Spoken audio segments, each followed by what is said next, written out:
பொதிகை தொலைக்காட்சி நேயர்களுக்கு அன்பு வணக்கம். சரித்திரத்தில் தனக்கென தனி இடம் பிடித்த அசாதாரண மனிதர்களின் வரலாற்று நினைவு பெட்டகமாக வலம் வந்து கொண்டிருக்கும் நமது தடம் பதித்தவர்கள் நிகழ்ச்சிக்கு உங்களை அன்புடன் வரவேற்கின்றோம். தனித்துவம் வாய்ந்த பல மனிதர்களின் வாழ்க்கையை நினைவு கூர்ந்த நமது தடம் பதித்தவர்கள் நிகழ்ச்சியில் இன்று பல படைப்புகளால் உயரம் தொட்டு சமூக வளர்ச்சிக்கு வித்திட்ட ஒருவரை பற்றித்தான் தெரிந்து கொள்ளவிருக்கின்றோம். எந்த ஒரு விஷயமும் முதலாக தோன்றும் போது அதற்கு தனி மதிப்புண்டு. அவ்வாறு புதிய ஒன்றை எல்லாவற்றிற்கும் முதன்மையாக தோற்றுவிக்க உச்சபட்ச அறிவுத்திறன் படைத்தவர்களால் தான் முடியும். அப்படிப்பட்ட தன் அறிவாற்றலால் புதிய சிந்தனைகளால் இந்த உலகையே பிரமிக்க வைத்தவரை பற்றித்தான் இன்று தெரிந்து கொள்ளவிருக்கின்றோம். தென்னிந்தியாவின் மான்செஸ்டர் கொங்கு மண்ணாம் கோவை மாநகரில் பிறந்த முன்னோடி விஞ்ஞானி, அதிசய மனிதர், விவசாய விஞ்ஞானி, தொழில் விஞ்ஞானி, படிக்காத மேதை என பல புகழ்பெயர்களுக்கு சொந்தக்காரர். இந்தியாவிலேயே முதலில் மின்சார மோட்டார் உற்பத்தி செய்யும் தொழிற்சாலை கோவையில் துவங்க காரணமாய் அமைந்தவர் இவரே. பொள்ளாச்சிக்கும் பழனிக்கும் இடையே பேருந்து சேவையை முதலில் இயக்கிய பெருமையும் இவரையே சேரும். தொழிற்கல்விதான் ஒரு நாட்டின் முன்னேற்றத்திற்கு வழிவகுக்கும் என்று கூறினார். அதன்படி இந்தியாவிலேயே முதலில் தொழிற்பயிற்சி கூடத்தை நிறுவிய முற்போக்கு சிந்தனையாளர். சர்வாதிகாரி ஹிட்லரை நேருக்கு நேர் சந்தித்து தனது ஒளிப்பட கருவியால் புகைப்படம் எடுத்த முதல் இந்தியரும் இவரே. ஆம், தொழில்துறை, விவசாயம், கல்வி, மருத்துவம், மின்சாரவியல், விசையியல், ஊர்தி தொழில்துறை, ஒளிப்படவியல் என பல்வேறு துறைகளில் பல புதுமைகளை படைத்த புதுமை புரட்சியாளர். ஆம், இந்தியாவின் பெருமையை உலகெங்கும் பரவச் செய்த அறிவியல் மாமேதை. இந்தியாவின் எடிசன் என அழைக்கப்படும் ஜி.டி. நாயுடு அவர்களின் வாழ்க்கை வரலாற்றை இன்றைய தடம் பதித்தவர்கள் நிகழ்ச்சியில் நினைவு கூறுவோம்.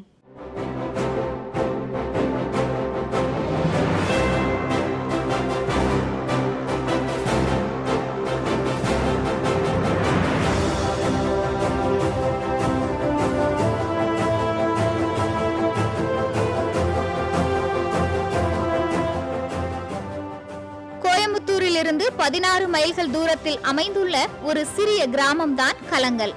அந்த சிறிய கிராமத்தில் தான் 1893ஆம் ஆண்டு மார்ச் மாதம் 23ஆம் தேதி கோபாலசாமி என்ற விவசாயிக்கு மகனாக பிறந்தார் ஜி.டி. நாயுடு. அவரது இயற்பெயர் துரைசாமி. அவருக்கு 1 வயது நிரம்பும் முன்னரே அவரது தாய் இறந்துவிட மாமா ராமசாமியின் பாதுகாப்பில் லட்சுமி நாயக்கன் பாளையத்தில் வளர்ந்து வந்தார். ஜி.டி. நாயுடு தனது சிறிய வயதில் மகா குறும்புக்காரராக இருந்திருக்கின்றார். மேலும் தன் இளம் வயதில் படிப்பில் அதிக நாட்டம் இல்லாதவராய் இருந்தார். ஜி.டி. நாயுடு தமிழ் வழி கல்வியில் 4ஆம் வகுப்பு வரைதான் படித்தார். எழுத படிக்க மட்டுமே தெரிந்த அவர் தனக்குத்தானே ஆசிரியராக இருந்து விருப்பமான நூல்களை எல்லாம் வாங்கி படித்து தன் அறிவு திறனை வளர்த்து கொண்டார். தானாக முளைக்கும் சுயம்பு போல ஆசான் இல்லாமலேயே ஆசானானார். எதை செய்தாலும் அதில் தனித்தன்மை வெளிப்பட வேண்டும் என்று நினைப்பவர் ஜி.டி. நாயுடு. இதனால் அனைவர் மத்தியிலும் வினோதமாக பார்க்கப்பட்டார். வாலிப வயதில் ஒரு புரட்சிக்காரராக திகழ்ந்த அவர் ஒருமுறை தன் கிராம தலைவர்களுக்கு எதிராக குடியான தொழிலாளர்களை திரட்டி அதிக கூலி கேட்டு வேலை நிறுத்தம் செய்தார். வேலை நிறுத்த நேரத்தில் கூலியின்றி சிரமப்பட்ட தொழிலாளர்களுக்கு தன்னுடைய சொந்த சேமிப்பு முழுவதையும் கொடுத்து உதவினார் ஜி.டி. நாயுடு. பகலெல்லாம் விவசாய வேலை பார்ப்பதும் மீதி நேரங்களில் தமிழ் நூல்களை படிப்பதும் என வாழ்ந்து வந்தார் ஜி.டி. நாயுடு. அந்த சில வருடங்கள் ஜி.டி. நாயுடுவை ஒரு பண்டிதராகவே மாற்றியது என கூறலாம். போகர் 7000, அரசன் சண்முகனார் எழுதிய தொல்காப்பிய விருத்தி போன்ற நூல்களை படித்ததோடு ஜோஷியம், சமயம், சித்த வைத்தியம் போன்ற சுவடிகளை தானாக படித்து தேர்ந்தார். இதனால் ஊர் ஜனங்கள் ஜி.டி. நாயுடுவை புலவர் துரைசாமி, டாக்டர் துரை என்கின்ற பட்டங்களோடு அன்போடு அழைத்தார்கள். ஜி.டி. நாயுடு தனது 18வது வயதில் வலி நிவாரணி மருந்து ஒன்றை அமெரிக்காவில் இருந்து வரவழைத்து ஊர் மக்களுக்கு குறைந்த லாபத்தில் விநியோகித்தார். இதில் இவருக்கு கிடைத்த நிகர லாபமோ 800 ரூபாய். இவரது முதல் வேலையான இந்த விற்பனை தொழில் பிற்காலத்தில் ஜி.டி. நாயுடுவின் பெரிய ஏற்றுமதி இறக்குமதி வியாபாரத்திற்கு விதையாக அமைந்திருந்தது. ஜி.டி. நாயுடு தனது 20வது வயதில் செல்லம்மாள் என்ற பெண்ணை திருமணம் செய்தார். இவருக்கு 2 மகள்கள், கிருஷ்ணம்மாள், சரோஜினி என்பது அவர்களது பெயராகும். ஜிடி நாயுடுவின் இரண்டாவது மனைவியின் பெயர் அரங்கநாயகி. இவரது மகன் பெயர் ஜிடி கோபால். இயந்திரங்களின் பால் காதல் கொண்டவர் ஜிடி நாயுடு. ஒரு நாள் கலங்கல் தோட்டத்தின் வழியாக ஐரோப்பாவைச் சேர்ந்த ஆங்கில அதிகாரி லங்காஷியர் தனது மோட்டார் சைக்கிளில் வந்து கொண்டிருந்தார். அதை பார்த்ததும் அந்த மோட்டார் சைக்கிளின் மீது மிகுந்த ஈர்ப்பு கொண்டார் ஜிடி நாயுடு. தான் கண்ட இயந்திர கனவுகளை மெய்ப்பிக்க கலங்கல் கிராமத்தில் இருந்து புறப்பட்டு நடந்தே கோயம்புத்தூர் வரை வந்து சேர்ந்தார் ஜிடி நாயுடு. வரும் வழியில் தென்பட்ட இயந்திர சாலைகள், புகை வண்டிகளை பார்த்து மலைத்து போன ஜிடி நாயுடு கையில் பணம் இல்லாததால் ஹோட்டல் ஒன்றில் மாதம் 3 ரூபாய் சம்பளத்தில் சர்வர் வேலைக்கு சேர்ந்தார். அதோடு மற்ற வேலைகளையும் பார்த்தார். 3 வருடங்களில் 400 ரூபாய் சேர்த்த பின்பு ஆங்கில அதிகாரி லங்காஷியர் வைத்திருந்த மோட்டார் சைக்கிளை விலைக்கு வாங்கினார் ஜிடி நாயுடு. மோட்டார் சைக்கிளை வாங்கியவுடன் அவர் செய்த முதல் வேலை அக்குவேறு ஆணிவேராக பிரித்து ஆராய்ச்சி செய்ததுதான். அங்குதான் ஆட்டோமொபைல் பற்றிய ஆர்வம் ஜிடி நாயுடுவுக்கு தொடங்கியது. இந்த மோட்டார் சைக்கிள் ஆசைதான் பின்னாளில் அவரை மோட்டார் கம்பெனியின் முதலாளியாக்கியது. இளம் வயதில் ஜிடி நாயுடு கோவையில் இருந்த ஒண்டிப்புதூர் ஜின்னிங் தொழிற்சாலையில் பணிக்கு சேர்ந்தார். பணியில் இருந்த போதே அத்தொழிலின் நுட்பங்களை கருத்தூன்றி படித்து அறிந்து கொண்டார். 1919 ஜிடி நாயுடு வேலையை விட்டுவிட்டு தன்னுடைய ஊதியத்திலிருந்து சேமித்து வைத்திருந்த பணத்துடன் சிங்காநல்லூரில் சுயமாக தொழிற்சாலை ஒன்றை நிறுவினார். அந்த காலம் முதல் உலக யுத்தம் துவங்கிய காலம். காண்போர் அதிசயிக்கும் வகையில் பல யுக்திகளை கையாண்டதில் ஒரே வருடத்தில் 1.5 லட்சம் ரூபாய் சம்பாதித்தார் ஜிடி நாயுடு. ஜிடி நாயுடுவின் அபரிமிதமான வர்த்தக திறமையால் குறுகிய காலத்திலேயே விரல் விட்டு எண்ணக்கூடிய லட்சாதிபதிகளில் ஒருவரானார். மும்பை சென்று பருத்தி வியாபாரத்தை தொடங்கினார். ஆனால் பருத்தி வியாபாரத்தில் நஷ்டமடைந்து கையிருப்பு முழுவதும் இழந்து கோவை திரும்பினார். மனம் தளராத ஜிடி நாயுடு பருத்தி வியாபாரத்தில் ஏற்பட்ட நஷ்டத்தை பொருட்படுத்தாமல் அப்போது மோட்டார், லாரி, பேருந்து போக்குவரத்தில் ஈடுபட்டிருந்த ஆங்கிலேயர் சர் ராபர்ட் ஸ்டான்ஸிடம் பணிக்கு சேர்ந்தார்.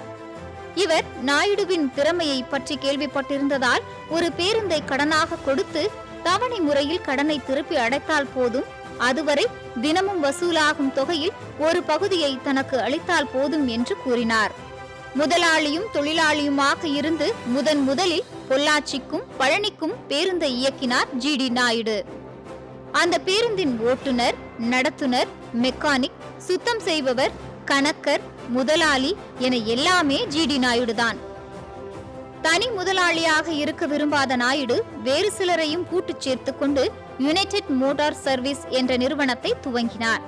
பின்னாளில் இந்த பஸ் சர்வீஸ் 2500 தொழிலாளர்களுடன் யுனைடெட் மோட்டார் சர்வீஸ் UMS என்ற பெரிய நிறுவனமாக உருவெடுத்தது. 280க்கும் அதிகமான எண்ணிக்கையில் பேருந்துகளை கொண்டிருந்த இந்த நிறுவனம் இந்தியாவின் மிகச்சிறந்த நிறுவனங்களில் ஒன்றாக விளங்கியது. யுனைடெட் மோட்டார் சர்வீஸ் கம்பெனியின் பல்லடம் பேருந்து நிலையம் அன்றைய காலத்தில் இந்தியாவின் மிகப்பெரிய பேருந்து நிலையமாக போற்றப்பட்டது. பயணச்சீட்டுகள் வழங்குவதற்கு அந்த காலத்திலேயே ஒரு இயந்திரத்தை தன்னுடைய சிறிய தொழிற்சாலையிலேயே தயாரித்து பயன்படுத்தினார். மோட்டார் ரேடியேட்டருக்கு இணையான ஒரு இயந்திரத்தை கண்டுபிடித்ததன் மூலம் ரேடியேட்டருக்கு அடிக்கடி தண்ணீர் ஊற்ற வேண்டிய அவசியம் அவருடைய பேருந்துகளுக்கு இருந்ததில்லை. என்ஜின் ஓடிக்கொண்டிருக்கும் போதே அதன் அதிர்வு விகிதம் அதிகமா குறைவா என்பதை கண்டுபிடிக்க வைப்ரேஷன் டெஸ்டர் என்ற இயந்திரத்தையும் கண்டுபிடித்தார். அயல் நாட்டு விஞ்ஞானிகளுக்கு இணையாக நம் நாட்டிலும் அறிவியல் துறையில் சாதனை புரிய இயலும் என்று உலகுக்கு நிரூபித்தவர் ஜிடி நாயுடு. ஜிடி நாயுடு பல்கலைக்கழக பட்டம் பெற்றவர் அல்ல. ஆனால் பலரும் வியக்கும்படியான பல தொழில்நுட்ப கருவிகளை கண்டறிந்து சாதனை படைத்தார். இவருடைய பேருந்தில் பயணிகளை கவர தேநீர், பழச்சாறு வகைகள் கொடுக்கப்பட்டதாகவும் பேருந்தில் பயணம் செய்தவர்கள் நினைவு கூறுகின்றனர். கோவையில் இன்றைக்கு ஆயிரக்கணக்கான பேருந்துகள் ஓடினாலும் முதலாக ஓடிய பேருந்துகளை இன்றைக்கு இருக்கும் பெரியவர்கள் ஆர்வத்துடன் நினைவு கூறும் வகையில் மாமேதை ஜிடி நாயுடுவின் தொழில்நுட்ப புரட்சி அமைந்திருந்தது. 1932ஆம் ஆண்டு ஜிடி நாயுடு முதலில் வெளிநாடுகளுக்கு பயணம் மேற்கொண்டார். ஜெர்மனி, இங்கிலாந்து, அமெரிக்கா போன்ற நாடுகளில் பல மாதங்கள் பயணித்து நிறைய தொழிற்சாலைகளுக்கு சென்று பல தொழில்நுட்ப யுக்திகளை தான் கற்றும் மற்றவர்களுக்கு கற்றுக் கொடுத்து விட்டும் வந்தார். 1939ஆம் ஆண்டு இரண்டாம் உலகப் போர் துவங்கிவிட்ட தருணம். அப்போது ஜெர்மனியில் இருந்தார் ஜிடி நாயுடு. அவருக்கு ஜெர்மன் மொழி தெரியாது. கையில் பணம் இல்லாத சூழ்நிலை வேறு. போரின் கடுமையால் ஜெர்மனி பாதிக்கப்பட்டிருந்த சமயம் சரியான உணவில்லாமல் தவித்த ஜிடி நாயுடுவுக்கு ஜெர்மனிய பெண்மணி ஒருவர் உதவி செய்தார். ஜிடி நாயுடு சைவம் என்பதால் ஜெர்மனிய பெண் பெர்தா ஸ்டோல் மற்றும் அவரது கணவர் காட்லிப் ஸ்டோல் அவர் தங்கியிருந்த 15 நாட்களுக்கும் சைவ உணவு கொடுத்து அவர்களும் சைவமாகவே மாறினர். அதோடு இருவரும் அவரை பத்திரமாக இந்தியாவிற்கு அனுப்பி வைத்தனர். இந்த உதவியை நினைவு கூறும் விதமாக போர்க்காலம் முடிவடைந்த பிறகு ஜிடி நாயுடு அவர்கள் முதல் வேலையாக ஜெர்மனியில் உள்ள ஸ்டோல் வீட்டை கண்டுபிடித்து நன்றி பாராட்டினார். இந்த நட்புறவு ஜிடி நாயுடுவின் அடுத்த தலைமுறைகளை கடந்து பயணித்து வருவது குறிப்பிடத்தக்கது. உலகின் பல முக்கிய கண்டுபிடிப்புகளை இந்திய விஞ்ஞானிகள் கொடுத்திருக்கின்றனர். அதில் கோவையைச் சேர்ந்த ஜிடி நாயுடுவுக்கு அதிக பங்கு உள்ளது. G D Naidu electrical, electronics, automobiles, விவசாயம் என்று பல துறைகளில் சிறந்த வல்லுநராக இருந்தார். அதனால் எக்ஸென்ட்ரிக் தொழிலதிபர் என்றும் புகழப்பட்டார். 10 ஆண்டு காலத்தில் 100க்கும் மேற்பட்ட கருவிகளை கண்டுபிடித்த பெருமைக்குரிய விஞ்ஞானி ஜிடி நாயுடு. 1936இல் ஜிடி நாயுடு சொந்தமாக 36 கம்பெனிகள் நடத்தி வந்தார். ஒரு கட்டத்தில் ஜிடி நாயுடுவுக்கு கீழ் 62 நிறுவனங்கள் இயங்கின. வியக்கும் படைப்புகளை உலகிற்கு தந்த விஞ்ஞானி ஜிடி நாயுடு பிரமிக்க வைக்கும் நினைவாற்றல் கொண்டிருந்தார். அவரது தொழிற்சாலைகளில் வேலை பார்க்கும் ஆயிரக்கணக்கான தொழிலாளர்களை பேர் சொல்லி கூப்பிடும் அளவிற்கு ஜிடியின் நினைவாற்றல் இருந்தது. பணியாளர்கள் எப்படி வேலை செய்கின்றார்கள் என்பதை கண்டுபிடிக்க மாறு வேடத்திலும் செல்வார். பணியாளர்களின் மேல் அக்கறை கொண்டவர். அவர்களுக்கு நல்ல பல நலத்திட்டங்களை செயல்படுத்தினார். அவரிடம் 640 பூட்டுகளை திறக்கக்கூடிய மாஸ்டர் கீ இருந்தது. அதை பயன்படுத்தி அவரின் பல நிறுவனங்களின் கதவுகளை எளிதாக எப்போது வேண்டுமானாலும் திறந்து பயன்படுத்துவார். உலக அளவில் மிக முக்கிய கண்டுபிடிப்புகளுக்கு சொந்தக்காரராக இருந்தாலும் அதற்கான அங்கீகாரம் ஜிடி நாயுடுவுக்கு அவ்வளவு எளிதில் கிடைத்து விடவில்லை. தடைகளை எல்லாம் தாண்டி தவிர்க்க முடியாத சக்தியாக வந்தார் ஜிடி நாயுடு. ஜிடி நாயுடுவின் பல கண்டுபிடிப்புகளில் முக்கியமானவற்றை இங்கே பார்க்கலாம். 2ஆம் உலக போர் சமயத்தில் ஜிடி நாயுடு ஐரோப்பா சென்றிருந்தார். அங்கே பிளேடுகளுக்கு பற்றாக்குறை. ஒரு பேக்கரியில் ரொட்டி துண்டுகளை வித்தியாசமாக வெட்டுவதை பார்த்த ஜிடி நாயுடு உடனடியாக ஒரு பொம்மை காரை வாங்கி அதன் மோட்டரை மட்டும் கழட்டி பிளேடில் பயன்படுத்தி பார்த்தார். அந்த முயற்சி வெற்றி அடையவே அனைவர் மத்தியிலும் நல்ல வரவேற்பை பெற்றது. ஐரோப்பாவில் காப்புரிமை பெறப்பட்டு லண்டனில் முதல் மாதத்திலேயே 7500 ரேசர்கள் விற்பனையானது. இதுவே உலகின் முதல் எலக்ட்ரிக் ரேசர் பிளேட் உருவான வரலாறு. ஜிடி நாயுடு ஒருமுறை சிகாகோவில் உள்ள ஒரு பல்கலைக்கழகத்துக்கு சென்றபோது அங்கு ஆரஞ்சு ஜூஸில் இருக்கும் விட்டமின்கள் குறித்து ஆய்வு செய்து கொண்டிருந்த ஒரு பேராசிரியரை சந்தித்தார். ஆராய்ச்சிக்காக அந்த பேராசிரியர் ஒரு ஜூஸரும் தயாரித்துள்ளார். ஆனால் அதில் ஜூஸ் தயாரிக்கும் போது ஆரஞ்சின் விதைகள் வீணாவதுடன் சுவையும் மாறுவதாக கூறியுள்ளார். சிறிது நேரம் அது குறித்து ஆராய்ச்சி செய்த G D Naidu simple coin spring என்ற ஐடியாவை கொடுக்கின்றார். அதில் ஸ்பிரிங் பொருத்தியவுடன் பிரச்சனையும் சரியாகிவிட்டது. ஜூஸரும் கண்டுபிடிக்கப்பட்டு விட்டது. 1937ஆம் ஆண்டு இந்தியாவில் முதலாக எலக்ட்ரிக் மோட்டாரை தயாரித்து அறிமுகப்படுத்தினார் ஜிடி நாயுடு. விவசாயம் மற்றும் தொழில்துறையினருக்கு இது மிகவும் உதவியாக இருந்தது. அந்த காலத்தில் இருக்கும் வால் கிளாக்குகளுக்கு தினமும் கீ கொடுக்க வேண்டும். ஆனால் 1950ஆம் ஆண்டு வாரத்தில் 2 முறை கீ கொடுத்தால் இயங்கும் வால் கிளாக்கை கண்டுபிடித்தார் ஜிடி நாயுடு. ஜிடி நாயுடுவின் விஎம்எஸ் ஃபேக்டரியில் ரேடியோகிராம் தயாரிக்கப்பட்டது. 6 வால்வ்ஸ், 4 பேண்ட்ஸ், 4 ஸ்பீக்கர் வசதிகள் இதில் உள்ளன. மேலும் 10 ரெக்டார்களை மாற்றிக்கொள்ளலாம். இந்த வசதி கொண்ட ரேடியோகிராமை இந்தியாவில் முதலில் அறிமுகப்படுத்தியவர் ஜிடி நாயுடு தான். பல வகையான ரேடியோகிராம்களை அவர் இந்தியாவுக்கு அறிமுகப்படுத்தினார். தமிழ் டயல் வைத்த ரேடியோவை முதலாக அறிமுகப்படுத்தியதும் ஜிடி நாயுடு தான். கட்டிடங்கள் வலுவாக இருக்க வேண்டும் என்பதற்காக 1950ஆம் ஆண்டு அரிசி, உமி மற்றும் சிமெண்டை கலந்து ஒரு கலவையை உருவாக்கினார் ஜிடி நாயுடு. கட்டடங்களுக்கு அதிக வலுவை கொடுக்கும் அந்த கலவைக்கு நல்ல வரவேற்பு கிடைத்தது. எடிசன் செய்து பார்க்க முயன்ற ஒரு கருவி வோட் ரெக்கார்டிங் மெஷின். அப்படி ஒரு கருவியை நாயுடு உருவாக்கி காட்டினார். இது தலையிட்டு கெடுக்க முடியாத பாதுகாப்பு தன்மை கொண்டது. அனைத்து ஏழை மக்களுக்கும் ஒரு சொந்த வீடு என்பது ஜிடி நாயுடுவின் கனவு திட்டம். இதற்காக 1950ஆம் ஆண்டு ஒரு டிசைனை உருவாக்கி 750 ரூபாய்க்கு சிங்கிள் பெட்ரூம் ரூம், 1100 ரூபாய்க்கு டபுள் பெட்ரூம் ரூம் வீடுகள் கட்டுவதற்கான திட்ட வரவை அரசுக்கு அனுப்பினார். இந்த வீடுகளை ஒரே நாளில் கட்டி முடிப்பதற்கான திட்டத்தையும் அவர் வகுத்திருந்தார்.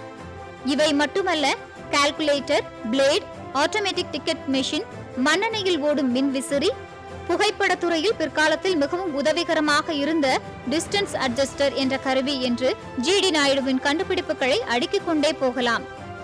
ஜெர்மன் நகரில் நடைபெற்ற பொருட்காட்சியில் இவரின் அரிய தயாரிப்புகளான ரேசான் சவரக்கத்திற்கு முதல் பரிசும் பிளேடிற்கு 3ஆம் பரிசும் கிடைத்தன.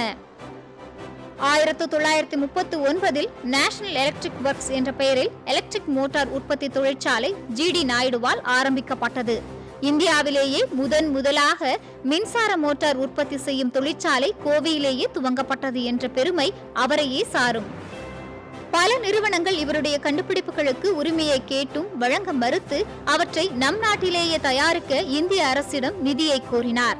ஆனால் இந்திய அரசாங்கம் அவருடைய கோரிக்கையை செவிமடுக்காததால் செயல்படுத்த முடியாமல் போனது.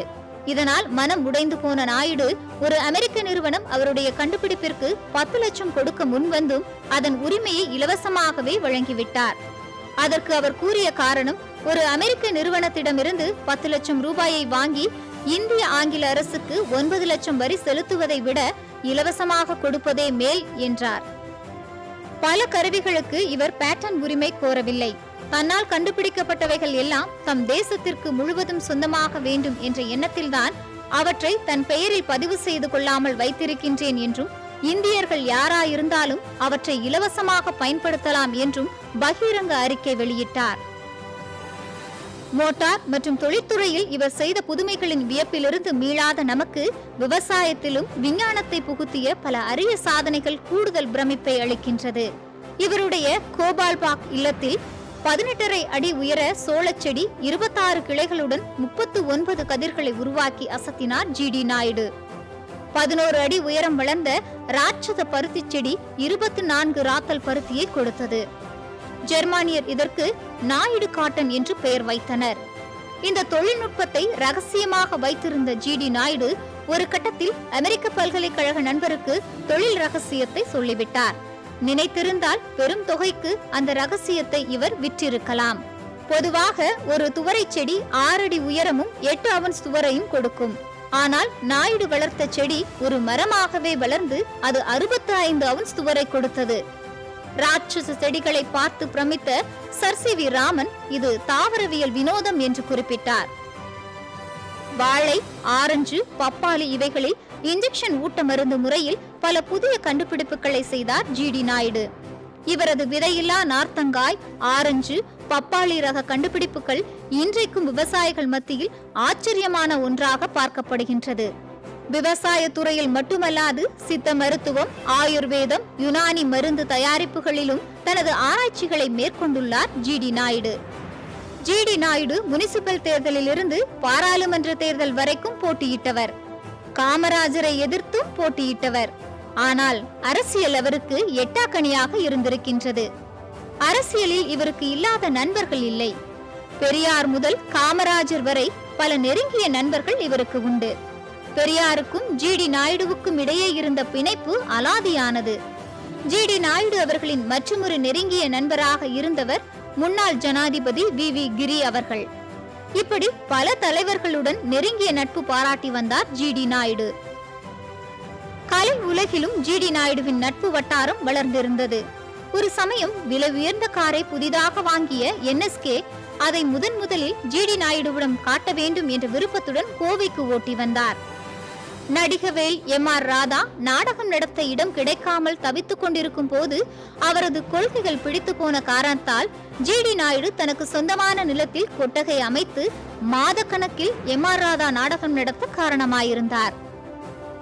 சிறு வயது முதல் இவரது இறுதி நாள் வரை ஜிடி நாயுடுவின் சிறந்த நண்பர்களாக இருந்தவர்கள் doctor Ramasamy Iyer, RK Shanmugam Chettiar, PT Rajan, Rajaji என்று பட்டியல் நீளும். இப்படி உலகமெங்கும் ஜிடி நாயுடு அவர்களுக்கு ஆயிரக்கணக்கான நண்பர்கள் இருந்தார்கள் என்பது மிகைப்படுத்தப்படாத ஒரு உண்மை. விருந்தில் முதல் சாப்பாடு இவருக்கே பரிமாறப்பட வேண்டும் என்பது நிபந்தனை. காரணம், ருசியில்லாத உணவு விருந்தினருக்கு கொடுக்கப்படக்கூடாது என்பதற்காக இந்த ஏற்பாடு செய்திருந்தார் ஜிடி நாயுடு. நாயுடுவுக்கு புத்தகங்கள் படிப்பதில் அதிக ஆர்வம். வெளிநாட்டு பத்திரிகைகள் படிப்பார். தேவையான தகவல்களை குறிப்பு எடுத்துக் கொள்வார். நூல்களைப் போல் வீட்டை அலங்கரிக்கும் அழகான பொருள் இல்லை என்பது அவர் கருத்து. படிப்பதற்காகவே ரயில் பயணங்கள் செல்வார். ஒரு சமயத்தில் 80,000 மதிப்புள்ள 30,000 நூல்கள் ஜிடி நாயுடுவிடம் இருந்தது என்பது குறிப்பிடத்தக்கது.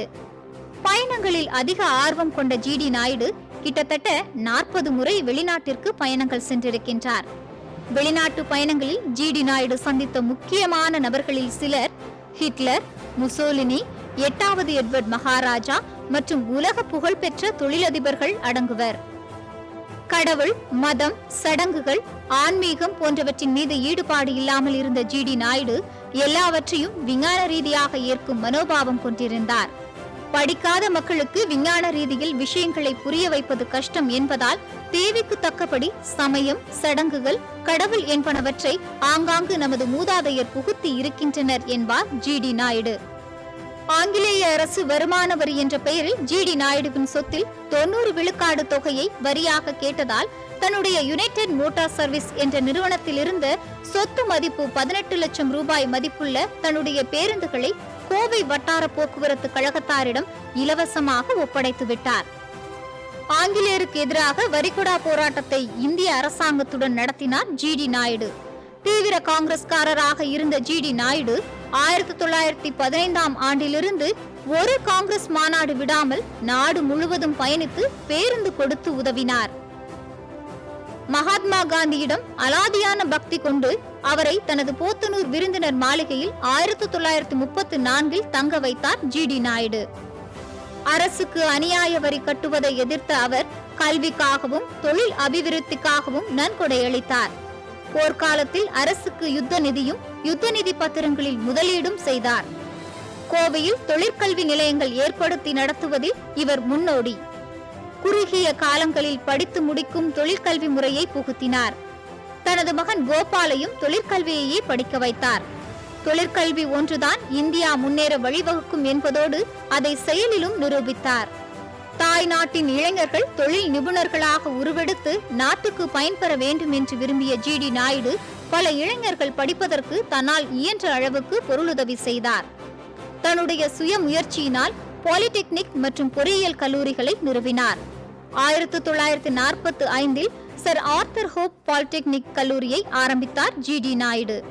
இது இந்தியாவின் முதல் பாலிடெக்னிக் கல்லூரி என்பது குறிப்பிடத்தக்கது. அப்போது துவக்கப்பட்ட ஆர்தர் ஹோப் பாலிடெக்னிக் பின்னாளில் கோவை அரசினர் தொழில்நுட்ப கல்லூரி ஆனது. இந்த கல்வி நிலையத்திற்காக கட்டிடங்கள் மற்றும் பொருள் உதவிகள் பல செய்தவர் ஜிடி நாயுடு. சிக்கல்கள் பல வந்த போதும் மனம் தளராமல் பல அரிய கண்டுபிடிப்புகளை தந்த அறிவியல் மேதை ஜிடி நாயுடு 1974ஆம் ஆண்டு ஜனவரி மாதம் 4ஆம் தேதி அவருடைய 80வது வயதில் காலமானார்.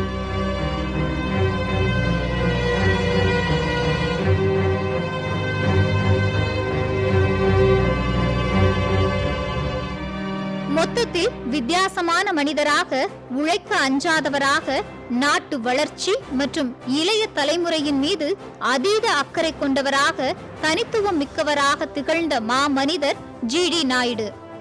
தற்போது ஜிடி நாயுடு கல்வி அறக்கட்டளை சார்பில் ஜிடி மியூசியம், ஜிடி தொழிற்பயிற்சி கூடம், ஜிடி மேல்நிலைப் பள்ளி, ஜிடி பப்ளிக் பள்ளி ஆகியவற்றை இவரது மகன் ஜிடி கோபால் நடத்தி வருகின்றார். அவினாசி சாலை கோபால் பார்க்கில் அமைக்கப்பட்டுள்ள இவரது கண்டுபிடிப்புகளுடன் கூடிய கண்காட்சி மற்றும் அருங்காட்சியகம் ஜிடி நாயுடுவின் அறிவு திறனை இன்றும் பறைசாற்றிக் கொண்டிருக்கின்றது.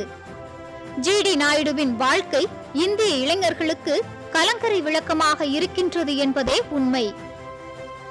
ஜிடி நாயுடுவிற்கு நண்பர்கள் வட்டம் பெரியது. அரசியல் முதல் ஆன்மீகம் வரை பல்வேறு துறையை சார்ந்தவர்களிடம் இறுதி வரை இனிதே தொடர்ந்தது. ஜிடி நாயுடு தன் நண்பர்களை ஒருபோதும் உபசரிக்க தவறியதில்லை. அவர் நண்பர்கள் எவர் வந்தாலும் கோபால் பார்க்கில் தங்க வைத்து விருந்து உபசரிப்பு இல்லாமல் அவர்களை அனுப்பியதில்லை. இந்த குணத்திற்காகவே அவரின் நட்பு வட்டாரத்தில் இவருக்கு நன்மதிப்பு இருந்தது. அறிவியல் மேதைகளான விஸ்வேஸ்வரய்யா மற்றும் சர் சி வி ராமன் போன்ற அறிஞர்களும் இவரிடம் இறுதி வரை நட்பு பாராட்டினர். பெரியாரிடம் நெருங்கி பழகும் அதே வேளையில் ஆன்மீகவாதிகளான கிருபானந்த வாரியார், சுவாமி சச்சிதானந்தர் போன்றோரிடமும் நட்பு பாராட்டினார். ஜிடி நாயுடுவிற்கு பெரும் நண்பர்கள் கூட்டம் இருந்தாலும் முன்னாள் ஜனாதிபதி வி கிரியுடனான நட்பு சிறப்பு வாய்ந்தது. வி கிரி கோயம்புத்தூர் வர நேரிட்டால் அவர் கோபால் பார்க்கில் தான் தங்குவதையே வழக்கமாக கொண்டிருந்தார். ஜிடி நாயுடு மீது கொண்ட அதீத அன்பின் காரணமாக அவருடைய இறுதி நாட்களில் வி கிரி அடிக்கடி அவரை சந்தித்து விட்டு செல்வார். மேலும் ஜிடி நாயுடுவின் மறைவிற்கு முன்தினம் வி கிரி அவருடனேயே இருந்தார் என்பது குறிப்பிடத்தக்கது.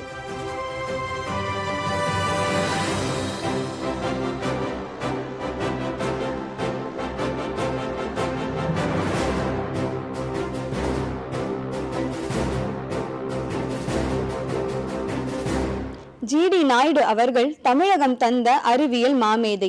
உலகளவில் கோவையின் பெருமையை முன்னிறுத்தியவர். முறையான கல்வியோ பிறரின் உதவியோ இல்லாமல் பல சாதனைகளை படைத்தவர்கள் வரிசையில் ஜிடி நாயுடு அவர்கள் குறிப்பிடத்தக்கவர். அறிவியல் அறிஞர், தொழிலதிபர், ஒளிப்பட கலைஞர் மற்றும் மனிதநேய ஆர்வலர் என பன்முகம் கொண்டு சிறந்து விளங்கியவர் ஜிடி நாயுடு அவர்கள். பிறக்கும் போதே யாரும் பேரறிஞராக பிறப்பதில்லை. சுயமுயற்சி, சிந்திக்கும் ஆற்றல், அயராத உழைப்பு இவைகளினால்தான் தன் தகுதியை உயர்த்தி கொள்ள முடியும் என்பதற்கு ஜிடி நாயுடு அவர்களின் வாழ்க்கை ஒரு சரியான உதாரணம்.